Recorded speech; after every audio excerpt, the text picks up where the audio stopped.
ইরানের ওপর চূড়ান্ত আঘাত হানার পরিকল্পনা করছে আমেরিকা। বৃহস্পতিবার প্রেসিডেন্ট ডোনাল্ড ট্রাম্পের কাছে হামলার বেশ কয়েকটি পরিকল্পনা তুলে ধরেছে ইউএস সেন্ট্রাল কমান্ড। ফক্স নিউজের খবরে বলা হচ্ছে, ইরানে স্বল্পমাত্রার শক্তিশালী হামলা চালানোর পরামর্শ দিয়েছেন সেন্টকম প্রধান অ্যাডমিরাল ব্র্যাড কুপার। ইরানের বিরুদ্ধে সম্ভাব্য চূড়ান্ত আঘাত হানার বিকল্প পরিকল্পনার বিষয়ে ট্রাম্পকে বিস্তারিত জানিয়েছেন ইউএস সেন্ট্রাল কমান্ডের কমান্ডার অ্যাডমিরাল ব্র্যাড কুপার। বৃহস্পতিবার সন্ধ্যায় হোয়াইট হাউসের সিচুয়েশন রুমে ট্রাম্পের সাথে এক বৈঠকে একাধিক বিকল্প পরিকল্পনা উপস্থাপন করেন তিনি। এক প্রতিবেদনে এই তথ্য জানিয়েছে ফক্স নিউজ।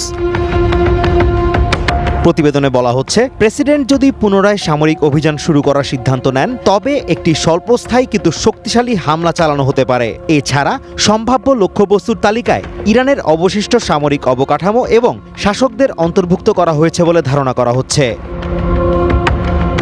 প্রতিবেদন অনুযায়ী পেন্টাগন ডার্ক ঈগল নামে পরিচিত একটি নতুন হাইপারসনিক মিসাইল ব্যবস্থা মোতায়েনের বিষয়টিও বিবেচনা করছে। এই হাইপারসনিক মিসাইল 2000 মাইল দূরের লক্ষ্যবস্তুতে আঘাত হানতে সক্ষম, যা মূলত ইরানের অবশিষ্ট ব্যালিস্টিক মিসাইল লঞ্চারগুলোকে লক্ষ্য করে ব্যবহার করা হতে পারে। প্রতিবেদনে আরও বলা হয়েছে, মধ্যপ্রাচ্যে 5000 পাউন্ড পর্যন্ত হাইপারসনিক মিসাইল বহনে সক্ষম B-1B ল্যান্সার বোমারু বিমানের সংখ্যা ধীরে ধীরে বাড়ানো হচ্ছে।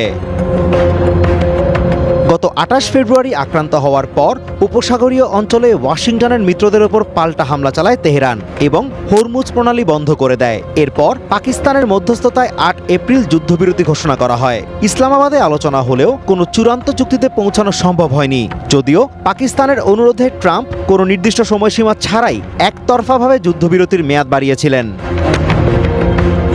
Azimur Rashid Kanak, one international desk.